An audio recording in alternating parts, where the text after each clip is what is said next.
सत्ता दरबार आयोजित केलेला होता। हा उपक्रम आमदार साहेब सातत्याने चालवताय, परंतु येत्या काही काळामध्ये या विभागामार्फत शिक्षणाधिकारी कार्यालय असू द्या किंवा उपसंचालक कार्यालय असू द्या, अद्यापपर्यंत एकही कोणत्याही प्रकारचं काम हे अधिकारी मार्गी लावत नाही। जी एसआयटी चालू आहे, जे भ्रष्ट अधिकारी होते त्यांच्यावर एसआयटी चालू आहे। यासाठी जबाबदार यांना नाशिक जिल्ह्याचा शिक्षक असेल किंवा विभागातील कोणताही शिक्षक त्यासाठी जबाबदार नाही। जाणून बुजून एसआयटीच्या नावाखाली सर्वच अधिकारी काम बंद करताय, एकही फाईल मार्गी लावत नाही, ना मेडिकल बिल मार्गी लागत, ना मान्यता लागत, ना कोणत्याही प्रकारचा ड्राफ्ट टाकल्या जात। ठीक आहे, अधिकारी म्हणताय की आम्ही शालार्थाचे पत्र जवळपास 4000 पेक्षा जास्त शिक्षकांना शालार्थाचे पत्र मिळालेले। मग सगळे आमचे ज्यांना शालार्थाचे पत्र मिळाले म्हणजे ते सगळे चोर आहे का, लबाड आहे का? तर नाही। काय त्रुटी असेल ह्या त्रुटी ह्या विभागाने दिल्या गेल्या पाहिजे होत्या, परंतु अद्याप ह्या विभागाने कोणत्याही शिक्षकांना कोणत्या त्रुटी बाकी आहेत, कोणत्या प्रकारचे कागदपत्र अपूर्ण आहेत हे कळवलं नाही। या विभागांमध्ये चहापेक्षा किटली गरम ज्याप्रमाणे असतं त्या पद्धतीने हे जे लिपिक असतात, हे लिपिकांचा भ्रष्टाचार हा प्रचंड प्रमाणात चालू आहे। प्रत्येक शिक्षकाला प्रत्येक कामासाठी पैसे द्यावे लागतात, नाही तर वेटीस धरल्या जातं।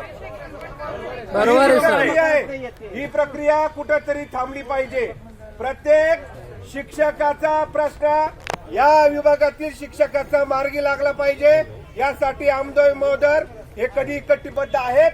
परंतु अधिकारी हे एसआयटीच्या नावाखाली पूर्णपणे काम बंद केलेलं आहे। उपसंचालकांनी चार्ज घेतल्यापासून एकही मान्यता केलेली नाही, एकही शालार्थाचे पत्र मिळाले ते शिक्षकाचा ड्राफ्ट टाकला नाही। आतापर्यंत 11वीची प्रथम मान्यता असेल, अंतिम मान्यता असेल, एकही प्रस्ताव निघालेला नाही। हीच परिस्थिती माध्यमिक विभागामध्ये आहे, हीच परिस्थिती प्राथमिक विभागामध्ये आहे। आणि हे जे अधिकारी आहेत काहीतरी चुकीच्या पद्धतीने त्रुटी टाकून, अहो त्रुटी किती द्याव्यात, एकदा जर त्रुटी दिल्या तर एकदा त्या पूर्ण केल्या पाहिजे। परंतु हे एक त्रुटी पूर्ण 4 कागद दिले का लगेच 7 दिवसाने परत दुसरी त्रुटी लावतात, परत त्याच्यात 2-4 महिने जातात।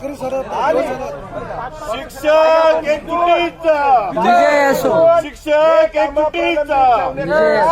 हे अधिकारी करत आहेत। याच्यानंतर अधिकाऱ्यांचा मुजोरपणा चालणार नाही। अधिकाऱ्यांना तुम्ही जे नियमात असेल ते नियमातली कामं करावीच लागतील। आम्ही गैर काम करा कधी ही संघटनांनी याचं समर्थन केलेलं नाही आणि भविष्यातही करणार नाही।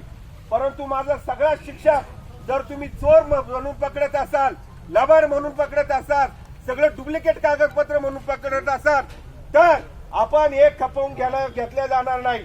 यांना काम करायची नसेल तर रचना बदला। आम्हाला हे उपसंचालक कार्यालय पण नको आणि आम्हाला ते शिक्षण अधिकारी कार्यालय नको आणि अधिकारी नको। आमची कामं मंत्रालयात होतील, आम्ही मंत्रालयातून करून आणू, अशी काहीतरी व्यवस्था आमदार महोदय आपण करावी।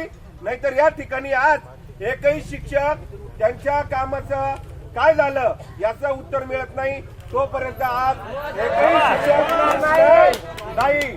शिक्षक एकजुटीचा, शिक्षक एकजुटीचा।